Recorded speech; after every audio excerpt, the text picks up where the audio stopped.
여러분 안녕하십니까? 1월 22일 JCN 모닝뉴스입니다. 전남과 광주, 경기 일부 지역에서 오미크론 변이가 우세종이 된 가운데 울산에서도 그 추세가 점점 더 빨라지고 있습니다. 울산시는 설 연휴를 앞둔 다음 주 오미크론이 우세종이 될 가능성이 높은 만큼 병상을 확보하고 재택치료 체계를 정비하는 등의 대비에 나섰습니다. 김동현 기자입니다. 울산의 첫 오미크론 변이 집단 감염으로 확인된 울산 생활과학고 유도부 관련 집단 감염. 지난 15일 첫 확진자가 나온 이후 다른 학교 학생과 가족 등을 통해 연쇄 감염이 지속되고 있습니다. 이 같은 추세 속에 울산의 오미크론 변이 감염자는 이미 100명을 넘어섰습니다. 오미크론 변이 검출률도 크게 높아져 지난달 말 11.9%였던 검출률은 이번 주 60.6%까지 증가했습니다. 방역당국은 감염자가 꾸준히 늘어나고 다음 주 설 연휴까지 앞둔 만큼 오미크론 변이가 지역에서 우세종이 되는 건 시간 문제로 보고 있습니다. 우리 시도 시간 차이는 좀 있겠지만 한 일주일 이내에 우세종화 되지 않을까 그렇게 예측하고 있습니다. 울산시는 오미크론 변이 확산을 앞두고 이달 말까지 99병상을 추가 확보해 대비하기로 했습니다. 기존 울산대병원과 동강병원에서 주관하던 재택치료자 관리 의료기관도 추가 지정할 계획입니다. 지금 현재 2개소에서 담당하고 있는 부분을 4개소 더 추가 지정해서 6개에서 재택치료 전담하는 의료기관을 지정을 할 거고요. 정부가 오미크론 우세 지역인 광주와 전남 등 4곳에서 검사와 치료 체계를 바꾸는 계획을 다음 주 시행하겠다고 밝힌 가운데 전국 확대 시점에도 관심이 모아지고 있습니다. JCN 뉴스 김동영입니다. 오는 6월 1일에 치러지는 제8회 전국 동시지방선거의 후보자 선거 비용의 제한액이 확정됐습니다. 울산시장과 교육감의 선거 비용은 5억 6,500만 원으로 7대 선거보다 700만 원 감소했습니다. 울산시 선관위는 울산의 인구가 4% 줄었기 때문에 제한액이 감소했다고 밝혔습니다. 기초단체장의 경우 남구가 1억 7,600만 원으로 가장 많고 동구가 1억 3,700만 원으로 가장 적게 책정됐습니다. 15% 이상을 득표한 경우 전액을 돌려받고 10에서 15% 득표자는 절반을 돌려받게 됩니다. 제조업 생산직의 비중이 높은 울산은 일자리 자동화의 위험 수준이 전국에서 가장 높은 것으로 나타났습니다. 한국은행 울산본부에 따르면 울산 일자리 가운데 앞으로 10에서 20년 이내에 기계에 의해서 대체될 수 있는 확률이 70% 이상인 자동화 고위험 일자리의 비중은 2019년 기준 52.8%에 달했습니다. 울산 지역의 자동화 고위험 일자리 비중은 국내 17개 시도 가운데 가장 높은 수준으로 전국에서 가장 낮은 서울 35.5%와 비교하면 20%포인트 가까이 차이가 났습니다. 한은은 일자리 자동화 위험이 직무 특성과 인적 속성에 따라 상당한 차이가 있어 향후 급속한 기술 변화 과정에서 사회적 불평등과 갈등이 커질 수 있다고 강조했습니다. 울산 주요 인사들의 새해 메시지를 전하는 희망 2022. 오늘은 울산대학교 오연천 총장과 울산대학교 병원 정윤기 병원장의 신년 인사를 들어봅니다.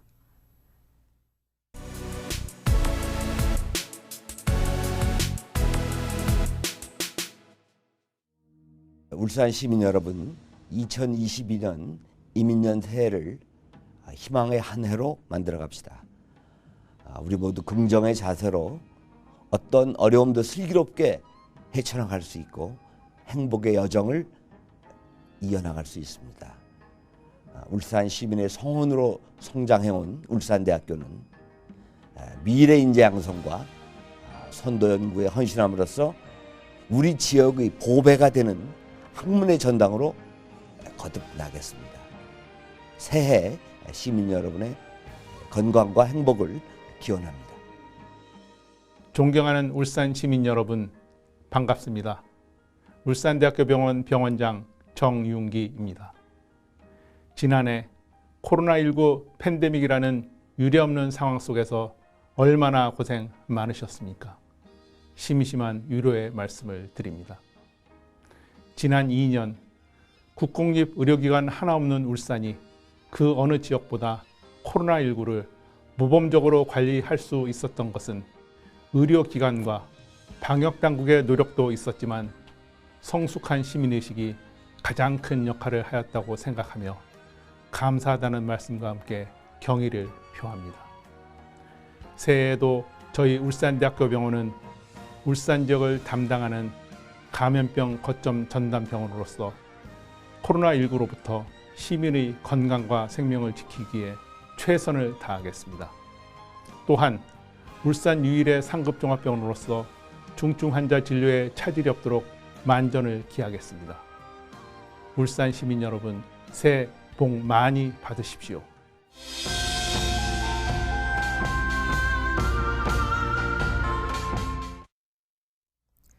대선의 1차 분수령이 될 것으로 보이는 설 연휴. 울산 지역 민심을 잡기 위해서 여야가 총력전을 펼칠 전망입니다. 여야 모두 코로나19 시국인 점을 고려해서 대규모의 단체 일정보다는 지역별로 민심을 잡겠다는 계획입니다. 김영환 기자가 보도합니다.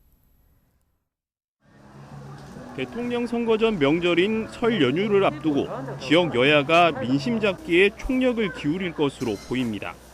더불어민주당 울산시당은 이번 주말부터 각 지역위원회별로 전통시장을 둘러보며 장을 보고 명절 인사 피켓팅 홍보전에 나서기로 했습니다. 민주당은 이 기간에 지역 화폐 발행 확대와 소상공인들을 위한 제도적 기반 마련 등 이재명 대선 후보의 공약을 적극 어필할 계획입니다. 국민의힘 울산시당은 당협별 선대위 발대식을 갖고 민생 속으로 들어가기로 했습니다.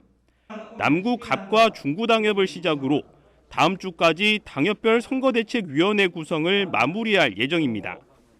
당협별 선대위는 각 읍면동과 통반으로까지 조직력을 확대해 주민들이 실생활 속에서 필요한 부분의 의견과 애로사항을 청취한 뒤 정책에 적극 반영할 방침입니다. 또 윤석열 후보의 5대 울산 공약에 대해서도 적극 홍보할 계획입니다. 울산 지역 진보 정당들도 설 명절을 앞두고 민심 잡기에 나섭니다. 정의당은 현대차와 현대중공업 등 동구와 북구 지역을 중심으로 노동자와 주민들에게 차별 철폐와 불평등 해소, 기후위기와 관련된 정책을 적극 알릴 계획입니다.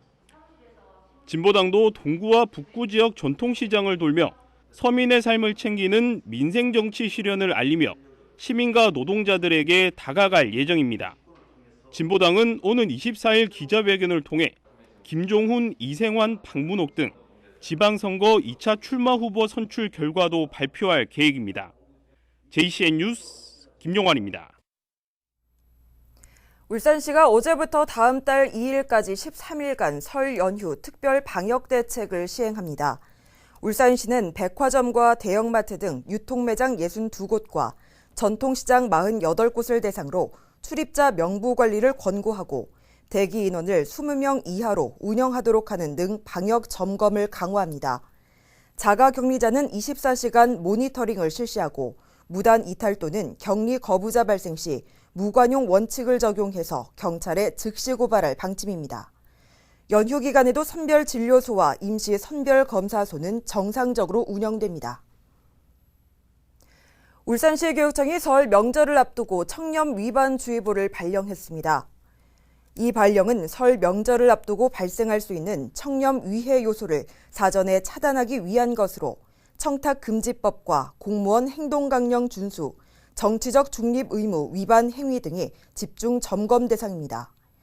이와 함께 연중 실시하고 있는 공직감찰을 이번 청렴 위반주의보 발령과 함께 운영해서 기강 문란 행위, 업무 처리를 미루거나 알선 청탁 등의 공직 비리를 바로잡아 나간다는 계획입니다.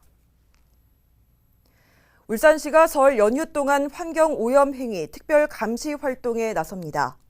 이를 위해 먼저 설 연휴 전에 기업들이 자율 점검을 하도록 700여 개 사업장에 협조문을 발송하고 특별 감시반을 편성해 중점관리 대상업체를 감시하기로 했습니다.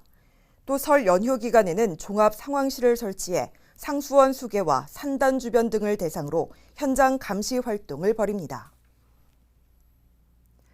오늘 기자의 눈에서는 시체육회 우수선수 지원금과 관련해서 자세한 얘기 나눠봤습니다.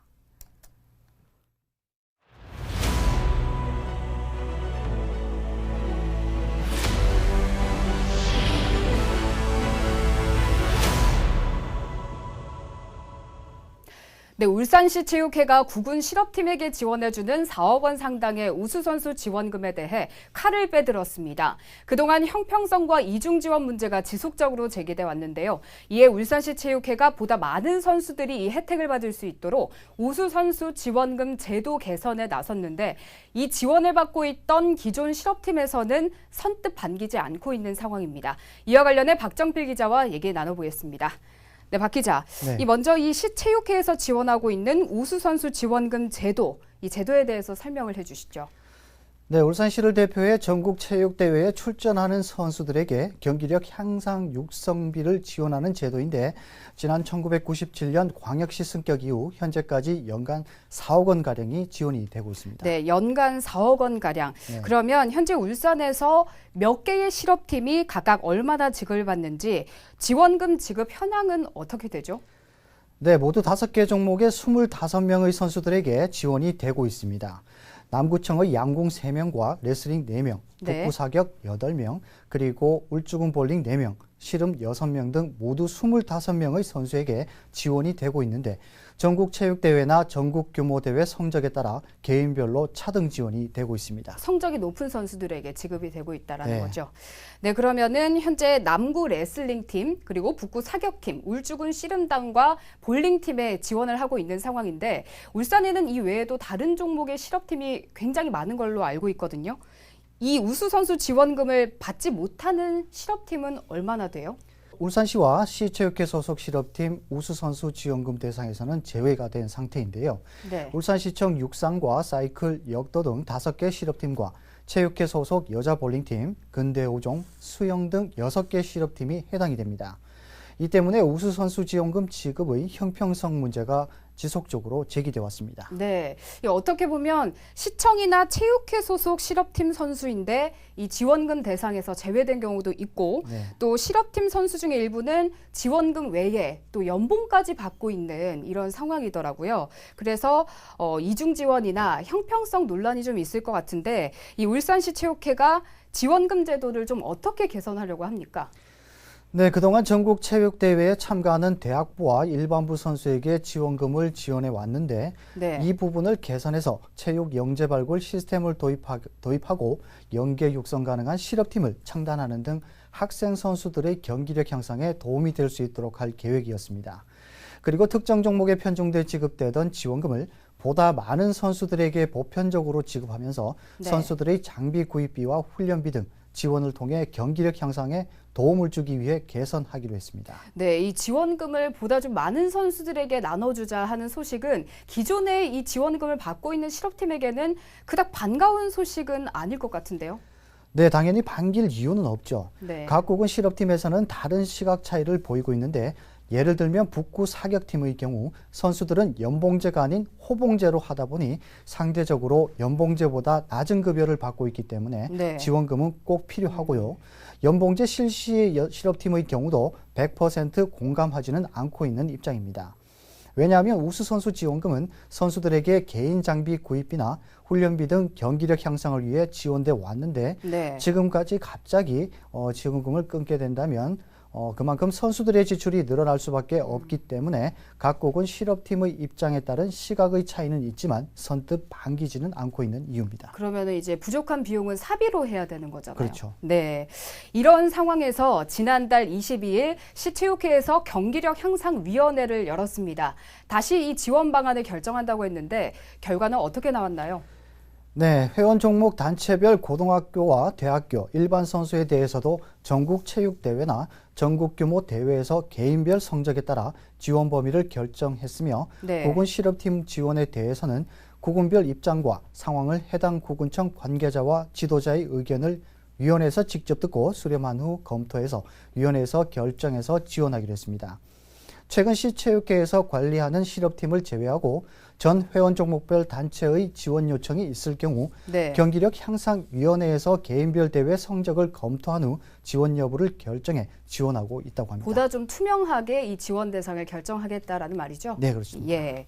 일단은 회의 결과는 보면 어느 정도 설득력이 있는 것으로 보입니다. 근데 형평성 논란 또 이중 지원 문제가 많은 이 지원금과 관련해서 시체육회의 계획은 있습니까? 각 구군별 실업팀별 그 구군의 실무자와 함께 종목별 현장과 대회, 전지훈련 장소를 방문해 각 종목별 특수성과 현재 상황을 검토하고 종목별 운영 방법을 고려한 현실에 맞는 지원과 운영을 해나갈 예정입니다. 네.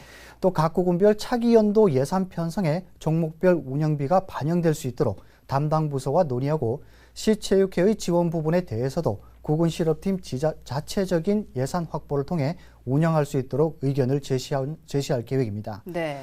지자체에서 소속 실업팀에 대한 운영비와 지원금 지급을 한다면 실업팀과 선수들 입장에선 시체육회 제도 개선에 반대할 이유가 없기 때문에 이 부분은 꼭 해결됐으면 하는 바람입니다. 네, 이제 각 구군 실업팀과 시체육회 간에 어느 정도 그 의견을 도출할 필요가 있어 보입니다. 네, 그렇습니다. 보다 많은 선수들이 이 우수선수 지원금 제도의 혜택을 받을 수 있도록 각 구군 실업팀과 지자체 또 시체육회가 머리를 맞대고 서로가 수긍할 수 있는 합의점을 이끌어내야 할 것 같습니다. 울산시 체육회의 우수선수 지원금 제도와 관련해 박정필 기자와 얘기 나눠봤습니다. 수고하셨습니다. 현대차와 기아가 중고차 매매 사업 준비 작업에 들어갔습니다. 업계에 따르면 현대차와 기아는 최근 경기 용인시와 전북 정읍시에 각각 자동차 매매업 등록 신청을 했습니다. 자동차 매매업을 하기 위해서는 지방자치단체에 사업 등록을 해야 하고 연면적 660제곱미터 이상의 전시시설을 갖춰야 합니다. 현대차와 기아는 각각 용인과 정읍에 소유한 부지가 등록 기준을 충족해 우선 해당 지자체에 사업 등록 신청을 한 것으로 보입니다. 현대차와 기아의 중고차 시장 진출 허용 여부는 오는 3월에 결정될 전망입니다. 울산시가 올해 공공일자리 사업에 1,234명을 채용합니다. 이 가운데 공공근로가 900명, 지역 공동체 일자리 202명, 지역 방역 일자리 132명입니다. 울산시는 전체의 91%에 달하는 1,127명을 올 상반기에 선발할 예정입니다. 울산시는 공공일자리 사업이 취약계층의 가계소득 안정과 고용난 해소에 도움이 될 것으로 기대하고 있습니다. 무빙워크 바닥에 물기를 제대로 제거하지 않는 바람에 걸어가던 고객이 미끄러져 다친 사고와 관련해 매장 측이 배상해야 한다는 판결이 나왔습니다. 울산지법 이은정 부장판사는 A씨의 가족이 경남 밀양시의 한 매장을 상대로 제기한 손해배상 청구 소송에서 원고 일부 승소 판결을 내렸습니다. A씨는 지난 2018년 4월 비가 오는 날 해당 매장을 찾았다가 무빙워크 바닥에 있던 물기에 미끄러져 발목 등을 크게 다쳤으며 7주간의 입원과 통원 치료를 받게 되자 매장 측을 상대로 소송을 제기했습니다. 법원은 매장 측의 관리상 하자가 인정된다며 다만 주의 안내문이 있었고 피해자가 손잡이를 잡지 않고 있었던 점 등을 감안해서 매장 측의 책임을 40%로 제한했습니다. 도시미관을 저해하는 빈집을 정비해서 공공용지로 활용하는 중구청의 빈집 정비 사업의 준공식이 어제 열렸습니다. 이날 준공된 중구의 빈집 정비 사업은 두 곳으로 태화동의 빈집은 공영주차장으로 남해동 빈집은 주민 쉼터로 만들었으며 앞으로 4년간 공공용도로 사용하게 됩니다. 중구청은 올해도 사업비 8천만 원을 들여 빈집의 소유자 동의를 얻어 정비 사업을 추진할 계획입니다. JCN 모닝뉴스를 마칩니다. 함께해 주신 여러분 고맙습니다.